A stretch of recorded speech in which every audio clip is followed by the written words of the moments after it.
Hello दोस्तों, नमस्कार। कैसे आप लोग? मैं विष्णु कुमार आप सभी का अपने YouTube चैनल के इस वीडियो पर हार्दिक स्वागत करता हूं। दोस्तों, आज के इस वीडियो क्लासेज में हम लोग जानने वाले हैं कक्षा 9 के गणित विषय का जो आपका सेकंड चैप्टर है बहुपद उसके प्रश्नावली 2.5 से संबंधित पहले क्वेश्चन के बारे में।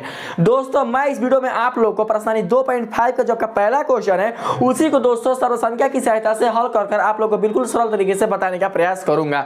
दोस्तों, जैसा कि मैंने आप लोग को पिछली वीडियो के माध्यम से सिखा चुका है कि सर्वसंख्या किसे कहते हैं, सर्वसंख्याएं कितनी होती है, कौन कौन सी सर्वसंख्याएं होती है, किस प्रकार से इन सर्वसंख्याओं को हम लोग याद कर सकते हैं, इन सब के बारे में दोस्तों मैंने आप लोग को बिल्कुल फुल कॉन्सेप्ट के साथ अच्छी तरीके से इंफॉर्मेशन देने का प्रदान किया है।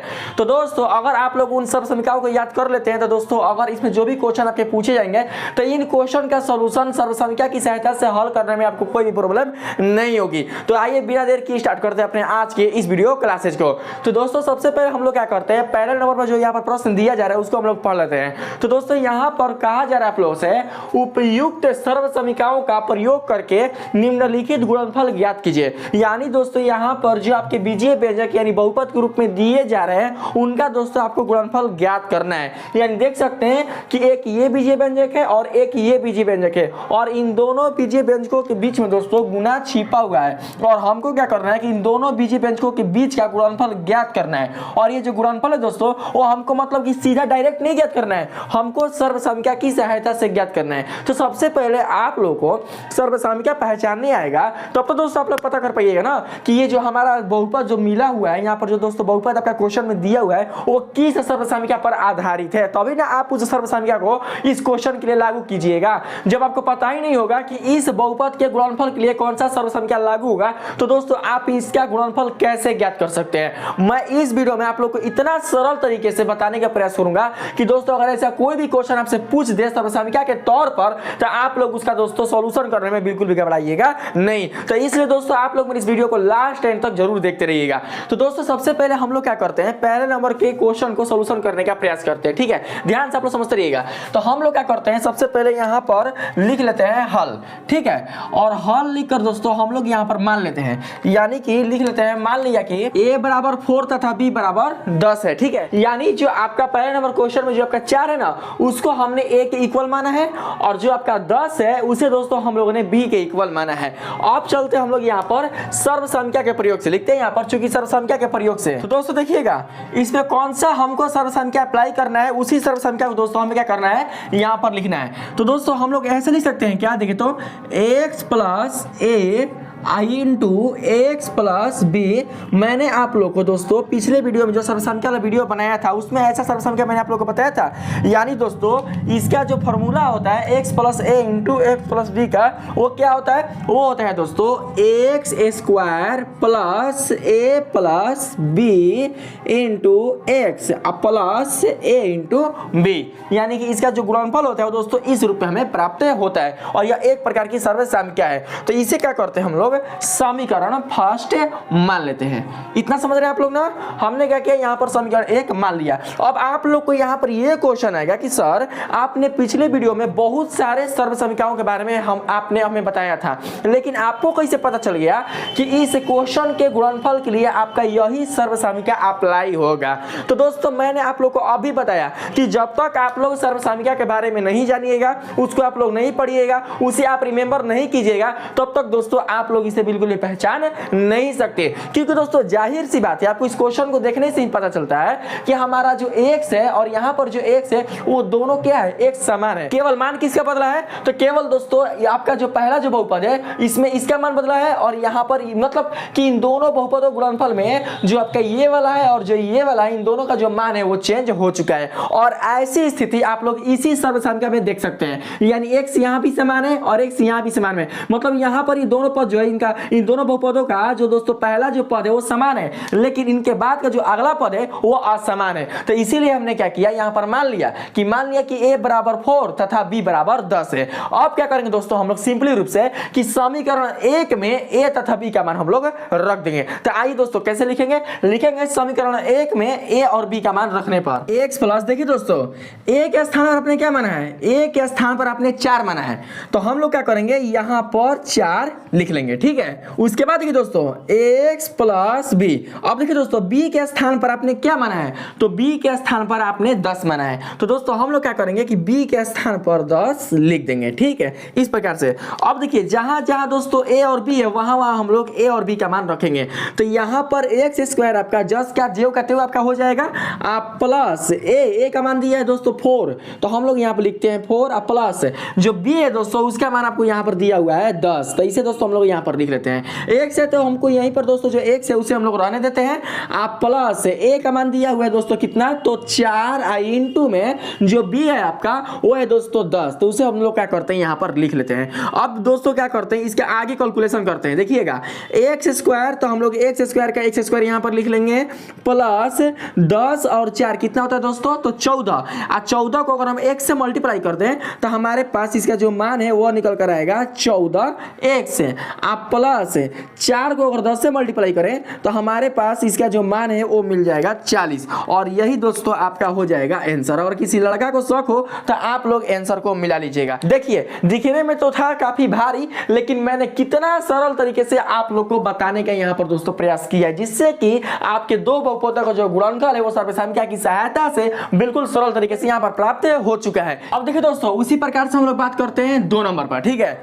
x plus 8 into x minus 10, यही दोस्तों क्या है आपका बहुपद दिया जा रहा है। तो हम लोग क्या करेंगे यहाँ पर जैसे मैंने यहाँ पर बनाया ना वैसे ही दोस्तों हम लोग यहाँ पर भी बना लेंगे। तो लिख लेंगे मान लिया कि a बराबर कितना हो जाएगा, तो 8 है, तथा जो b है वो दोस्तों बराबर हो जाएगा माइनस 10 के। यानी कहने का मतलब कि हम लोग a बराबर जो है वो 8 मान लेंगे और जो b बराबर है उसे दोस्तों हम लोग माइनस 10 मान लेंगे, ठीक है। तो यहाँ पर मान लेते हैं। देखिए हमने मान लिया कि a बराबर 8 और b बराबर माइनस 10, तो उसी प्रकार से यहाँ पर भी लिखेंगे दोस्तों चूंकि सर्वसाधारणिका के प्रयोग से। तो दोस्तों यहाँ पर भी वही सर्वसाधारणिका जो होगा आपका अप्लाई होगा। तो लिखेंगे हम लोग यहाँ पर x plus a into x plus B equal to आपका हो जाएगा X square plus a plus B into हो जाएगा x plus a into B. इसको दोस्तों हम लोग क्या करेंगे समीकरण फर्स्ट मान लेंगे, और इसी समीकरण 1 में हम लोग क्या करेंगे a और b का मान रखेंगे। यानी जो a है वो है आपका 8 और जो b है वो है आपका माइनस 10। तो लिखेंगे कि समीकरण 1 में a और b का मान रखने पर तो दोस्तों हम लोग रखते हैं, ठीक है। x प्लस a के स्थान पर कितना है, तो 8, तो हम लोग यहाँ पर लिखेंगे 8 इंटू एक्स प्लस बी। तो दोस्तों b के स्थान पर है माइनस 10, तो हम लोग क्या करते हैं यहाँ पर लिख लेते हैं माइनस 10। यानी इसको क्या करेंगे हम लोग दोस्तों बड़ा कोष्ठ मान लेंगे, यहाँ पर हो जाएगा माइनस 10। इसको हम लोग ऐसे लॉक कर लेंगे। आप बराबर में जहां जहां दोस्तों आपका a और b है वहां वहां हम लोग a और b का मान लिखेंगे। तो एक्स स्क्वायर अब प्लस a का मान दिया है 8 अब प्लस b, तो b कितना है, तो माइनस 10, तो हम लोग b के स्थान पर लिखेंगे माइनस 10, ठीक है।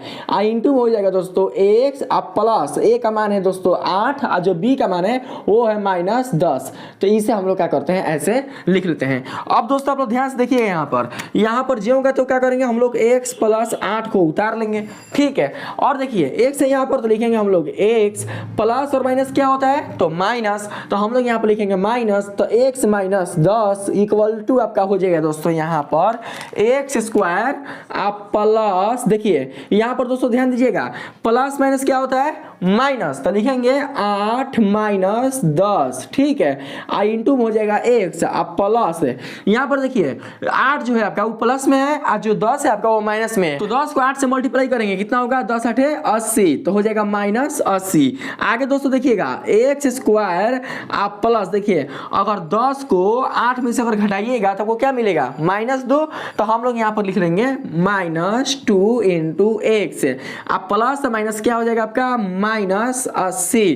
तो इस प्रकार से दोस्तों एक्स स्क्वायर आप प्लस माइनस क्या होगा यहाँ पर, तो माइनस 2x माइनस 80। यही दोस्तों आपका क्या होगा आंसर निकल कर आ जाएगा। तो हम लोग क्या करते हैं यहाँ पर आंसर को लिख लेते हैं। यानी जो दूसरा का सॉल्यूशन है वो भी आपका बिल्कुल सरल तरीके से खत्म हो चुका है। बात करते हैं हम लोग तीसरा नंबर पर।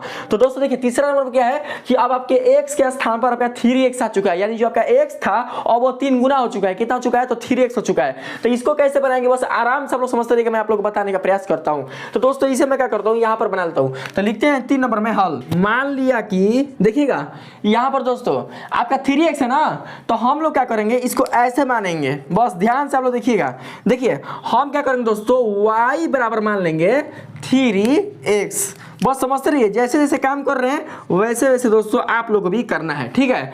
और उसके बाद क्या करेंगे हम लोग a बराबर मान लेंगे कितना दोस्तों, तो a है आपका 4, तो यहाँ पर दोस्तों हो जाएगा 4, तथा b जो होगा आपका वो निकल कर आ जाएगा कितना, तो देखिए b का जो मान है वो दिया हुआ है -5 ना, तो हम लोग क्या करेंगे b के स्थान पर लिख लेंगे -5। तो इस प्रकार से दोस्तों आप लोग यहाँ पर देख सकते हैं कि मैंने 3x को y के इक्वल मान लिया है, ताकि दोस्तों आपका इसका सोल्यूशन करने में कोई प्रॉब्लम ना हो। यानी y बराबर 3x और a को हमने 4 तो मान चुका, इतना तो आप दोस्तों सीख ही चुके हैं, और जो -5 है उसे दोस्तों हमने b यहाँ पर मान लिया है। तो लिखेंगे चूंकि सर्वसंख्या के प्रयोग से कैसे सर्वसंख्या हम लोग यहाँ पर अप्लाई करेंगे, ये सब मैं दोस्तों आप लोग को अच्छी तरीके से बताने का प्रयास करता हूँ। यहाँ पर दोस्तों जहां जहां पे x देख रहे हैं ना, x plus a into x plus B equal to इतना होता है, तो जहां पर दोस्तों आप x देख रहे हैं ना उसी के स्थान पर क्या करेंगे हम लोग y रख देंगे। यानी अब जो दोस्तों x है अब हम क्या करेंगे वहां पर y रख कर क्या करेंगे इसका सूत्र का निरूपण करेंगे। ये सब आपके हाथ में है, एक बार दोस्तों अगर आप अच्छी से समझ लेते हैं,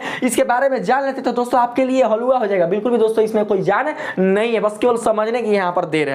तो देखिए हम x के स्थान पर क्या करेंगे y लिख लेंगे, क्योंकि दोस्तों जो आपका 3x है वो y के इक्वल हो चुका है, तो हो जाएगा यहाँ पर y plus a I into Y plus B I equal to. अब बताइए तो इसका जो फॉर्मूला होगा वो क्या निकल सकता है, जिस प्रकार से एक्स स्क्वायर था ना उसी प्रकार से यहाँ पर हो जाएगा वाई स्क्वायर प्लस ए, और जो बी होगा वो तो 10 का 10 रहेगा, तो लिख लेंगे a plus B I into का होगा a x नहीं इंटू होगा दोस्तों आपका y प्लस हो जाएगा a इंटू बी।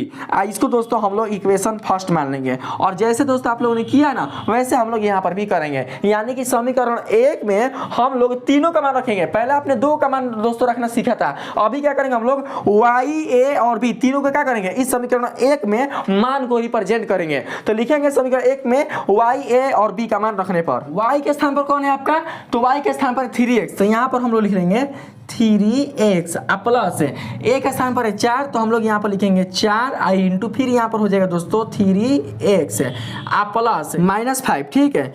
इसको दोस्तों हम लोग क्या करते हैं बंद कर लेते हैं, तो यहाँ पर इक्वल टू में क्या कर लिख सकते हैं, देखिए y स्क्वायर है तो y के दोस्तों स्थान पर हमें क्या करना है y का मान रखना है, तो y का जो मान है वो दिया है यहाँ पर 3x, तो लिखेंगे 3x का होल स्क्वायर, फिर उसके बाद है प्लस, तो प्लस लिख लेंगे।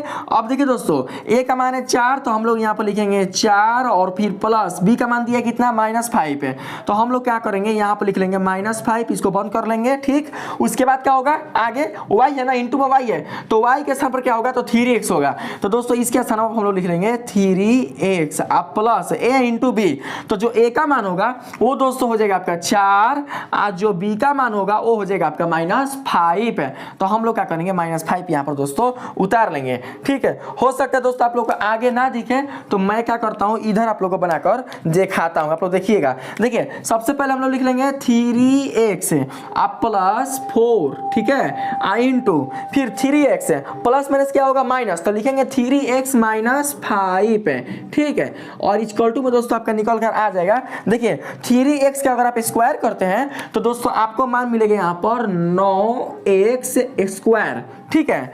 और देखिए यहाँ पर दोस्तों क्या है तो प्लस माइनस है, तो हम लोग क्या कर सकते हैं सिंपल रूप से यहाँ पर लिख सकते हैं प्लस, अगर हम 4 को मतलब सिंपल रूप से लिखिए ना 4 अब माइनस कितना हो जाएगा 5 आई इंटू में दोस्तों आपका 3x है, यहाँ पर है प्लस, तो यहाँ पर भी उतार लेंगे हम लोग प्लस, फिर देखिए 4 5 20 है, तो हम यहाँ पर लिख लेंगे -20, समझ सकते हैं क्योंकि 4 है प्लस में 5 है माइनस में, तो 4 5 कितना होगा तो दोस्तों 20 होगा। आगे देखिए क्या हो सकता है 9x स्क्वायर प्लस, देखिए दोस्तों यहाँ पर ध्यान से समझ रहिएगा 5 में से अगर 4 घटेगा तो क्या बचेगा, तो 5 में से अगर 4 घटा तो हमारे पास -1 निकल कर आएगा, क्योंकि जब भी हम छोटा में से बड़ा संख्या घटाएंगे तो दोस्तों माइनस कहीं छीन प्रयुक्त करता है, तो हम लोग क्या करते हैं यहाँ पर -1 ले लेंगे, और जब -1 को हम लोग 3x से मल्टीप्लाई करेंगे तो हमारे पास निकल कर आ जाएगा -3x। तो दोस्तों हम लोग क्या करते हैं यहाँ पर सिंपल रूप से लिख लेते हैं -3x, अब प्लस माइनस क्या होगा केवल माइनस होगा, और यहाँ पर क्या करेंगे 20 उतार लेंगे। तो इस प्रकार से दोस्तों इसका जो गुणनखंड है आपका दोस्तों निकल कर आ चुका है इतना। तो आपका जो 3 नंबर का दोस्तों जो बहुपद का गुणनखंड है वो भी सर्वसंख्या की सहायता से बिल्कुल सरल तरीके से आपके सामने दोस्तों प्रस्तुत हो चुका है। तो आप लोग क्या कीजिएगा दोस्तों इसे उतार लीजिए। इससे आगे मैं क्या करता हूं आप लोग को चौथा और पांचवा बताकर मैं आप लोग को इसका सॉल्यूशन करके सिखाता हूं, ठीक है। तो दोस्तों आइए अब हम लोग बात करते हैं यहाँ पर प्रश्न नंबर 4 और प्रश्न नंबर 5 के बारे में। तो दोस्तों आप लोग यहाँ पर ध्यान से यहाँ पर समझने का प्रयास कीजिएगा दोस्तों, इसका जो सॉल्यूशन है हम लोग किस तरीके से करेंगे। तो देखिए दोस्तों यहाँ पर दोस्तों अगर आपको देखने से पता चल रहा है कि जो आपका पहला बहुपद है y² + 3/2, इसका जो पहला और जो दूसरा पद है वे दोस्तों दोनों जो पद है आपके वो आपके दूसरे पद y² - 3/2 के पहले और दूसरे पद के समान है।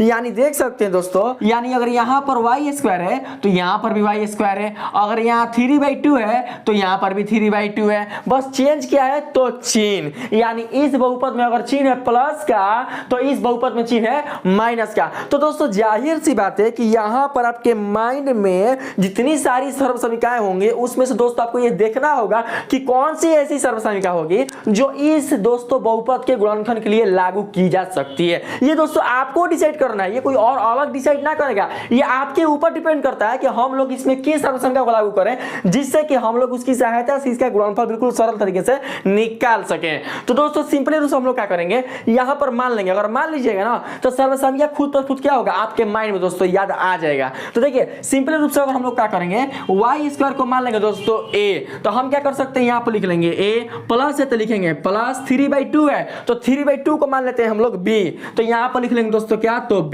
ठीक है, इंटू है तो लिखेंगे इंटू y² है मतलब a है तो यहाँ पर लिख लेंगे दोस्तों a, माइनस है तो यहाँ पर लिख लेंगे माइनस 3/2 को हमने क्या माना था इसमें b, तो यहाँ पर भी क्या आएगा b। अब कुछ आपके माइंड में याद आ रहा है कि ये जो हमारा दोस्तों निकल कर आया है बहुपद का जो गुणनफल यानी जो दोस्तों आपका सर्वसंख्या जो है वो किसके इक्वल हो सकता है, किसके बराबर हो सकता है। तो दोस्तों आप लोग जानते होंगे कि a + b × a - जो b है वो बराबर होता है a² - b² के। यानी यदि हम a और b का स्थान पर और मान रख इनका वर्ग निकाल कर दोनों को और एक दूसरे से घटा दें तो हमारा जो मान है इस बहुपद के गुणनफल का वो प्राप्त हो जाएगा। तो उसी प्रकार से क्या करेंगे दोस्तों हम लोग यहाँ पर लिखने का प्रयास करेंगे, यानी कि जो चौथा नंबर में a है उसको हम लोग यहाँ पर मान लेंगे y² और जो b है उसे हम लोग यहाँ पर मान लेंगे 3/2, ठीक है। यहाँ पर भी दोस्तों वही क्वेश्चन है 3 - 2x × 3 + 2x, यानी यहाँ पर अगर 3 है तो यहाँ पर भी 3 है, मतलब a समान है, a समान है, यहाँ माइनस है या प्लस है कोई प्रॉब्लम नहीं है दोस्तों। a + b × a - b लिखिए या a - b × a + b लिखिए, बात दोस्तों वही है, इसके मान में दोस्तों कोई भी डिफरेंट नहीं होगा, अंतर बिल्कुल भी नहीं होगा। तो उसी प्रकार से हम लोग क्या कर सकते हैं यहाँ पर a के स्थान पर लिख लेंगे हम लोग 3 और जो b है दोस्तों उसके स्थान पर हम लोग लिख लेंगे यहाँ पर 2x। कैसे है तो देखिए यहाँ पर लिखा है चूंकि सर्वसमीका के प्रयोग से, तो यहाँ पर जो सर्वसमीका होगी वो कौन सी अप्लाई होगी आपकी, तो वो दोस्तों अप्लाई होगी यहाँ पर a + b × a - b = क्या होता है, तो दोस्तों मैंने आप लोग को अभी बताया होता है a² - b², और इसी को दोस्तों हम लोग क्या करते हैं समीकरण फर्स्ट मान लेते हैं। और जो दोस्तों आपने माना है ना a और b, तो उसी को दोस्तों जो आपका मान a और b के बराबर जो आपको दिया जा रहा है यहाँ पर उसी को हम लोग समीकरण 1 में उतार लेंगे। इतना सरल तरीका से अभी तक आपको कोई भी यूट्यूब पर दोस्तों नहीं बताया होगा जितना सरल तरीका से मैं आप लोग को बताने का प्रयास कर रहा हूं। अगर जो कमजोर से भी कमजोर बच्चा होगा ना उससे भी दोस्तों ऐसा क्वेश्चनों का जो सोल्यूशन है बिल्कुल भी रॉन्ग नहीं हो सकती है, ठीक है। तो लिखेंगे यहाँ पर दोस्तों समीकरण 1 में a और b का मान रखने पर, तो दोस्तों रखेंगे देखिए a के स्थान पर y², तो इसको दोस्तों हम लोग यहाँ पर लिख लेंगे y² अब प्लस b के स्थान पर 3/2 तो लिख लेंगे यहाँ पर हम लोग 3/2 i इंटू a के स्थान पर y² तो लिखेंगे y² और फिर दोस्तों यहाँ पर माइनस है तो माइनस यहाँ उतार लेंगे, b के स्थान पर 3/2 तो यहाँ पर हो जाएगा आपका 3/2, कोष्ठ को दोस्तों हम लोग बंद कर लेते हैं इक्वल टू, तो इक्वल टू में क्या हो सकता है देखिए a का स्क्वायर है यानी हमको क्या करना है a का वर्ग करना है, तो a का मान है किसके बराबर तो y² के बराबर है, तो लिख सकते हैं ऐसे y², इसके ऊपर क्या चाहिए स्क्वायर तो यहाँ पर कर देंगे माइनस b, तो b कौन है तो 3/2 है, तो दोस्तों हम लोग उतार लेंगे 3/2, इसके ऊपर क्या होगा यहाँ पर स्क्वायर होगा। तो दोस्तों देखिए y का जो स्क्वायर है इसके ऊपर जो स्क्वायर है इसका दोस्तों हम लोग मल्टीप्लाई करें तो क्या निकलेगा, यानी पावर का पावर के साथ मल्टीप्लाई होता है तो यहाँ पर निकल कर आएगा y के पावर 4 माइनस 3 का स्क्वायर तो 9 और 2 का स्क्वायर तो 4, यही निकल कर आ गया आपका आंसर। बोलिए कैसा है आपका विचार, इसमें कोई प्रॉब्लम है तो हमें दोस्तों बताइएगा। इतनी सिंपल तरीके से क्या हुआ आपका दोस्तों इसका जो कैलकुलेशन है वो निकल कर आ चुका है। यहाँ पर देखिए यहाँ पर भी दोस्तों हम लोग क्या करेंगे इसी तरीके से हम लोग सोल्व करने का प्रयास करेंगे, जैसा कि दोस्तों मैंने यहाँ पर आप लोग लोग को सोल्व करके बताया है। ठीक है, तो दोस्तों आप लोग बताना कि यहाँ पर हम लोग कैसे इसका सोल्यूशन करेंगे। ठीक है, तो दोस्तों जैसे हमने यहाँ पर सर्वसम क्या लिखा ना, a plus B into A minus B equal to A square minus B square, उसी को दोस्तों हम लोग क्या करेंगे यहाँ पर उतार लेंगे, यानी a plus B into A minus B equal to A square minus B square, और मान लेंगे हम लोग समीकरण फर्स्ट। और इस समीकरण फर्स्ट में हम लोग क्या करेंगे, लिखेंगे कि समीकरण एक में a और b का मान रखने पर, एकदम दोस्तों सिंपल है, सिंपल से भी सिंपल है। रखेंगे a के स्थान पर कौन है तो 3 प्लस b के स्थान पर कौन है तो 2x, तो लिखेंगे 2x इनटू a के स्थान पर 3 माइनस b के स्थान पर 2x, तो यहाँ पर हो जाएगा 2x। दोस्तों फार्मूला था भाई मोरे a स्क्वायर, तो a के स्थान पर लिखेंगे हम लोग 3, इसका हो जाएगा स्क्वायर, माइनस b के स्थान पर लिखेंगे हम लोग 2x, तो इसका हो जाएगा दोस्तों a स्क्वायर। तो स्क्वायर कीजिए, 3 के 9, 2 दूनी के 4, यानी कि 4x स्क्वायर, और यही दोस्तों हो जाएगा आपका आंसर। तो इस प्रकार से आपके प्रश्नावली 2.5 का जो आपका पहला क्वेश्चन का जो पहला है वो दोस्तों बिल्कुल अच्छी तरीके से आपका सोल्यूशन हो चुका है। अगर किसी बच्चे को मेरे इस वाले वीडियो में अगर डाउट होगा तो दोस्तों आप लोग मेरे कमेंट में पूछ सकते हैं। इसी तरीके से दोस्तों आप लोग इस बहुपदों का जो गुणनफल है सर्वसमिका की सहायता से सोल्यूशन करने का प्रयास कीजिएगा। तो अगर दोस्तों आपको मेरी वीडियो अच्छी लगी, इस वीडियो के माध्यम से दोस्तों आप लोगों ने दो बहुपदों का जो गुणनफल है सर्वसमिका की सहायता से करना सीखा है, तो प्लीज दोस्तों मेरे इस वीडियो को लाइक कीजिएगा, सब्सक्राइब कीजिएगा, और पसंद आए तो अपने दोस्तों में भी शेयर कीजिएगा। तो आज के लिए इतना ही, मिलते हैं अगले वीडियो में, तब तक के लिए शुभ रात्रि, धन्यवाद।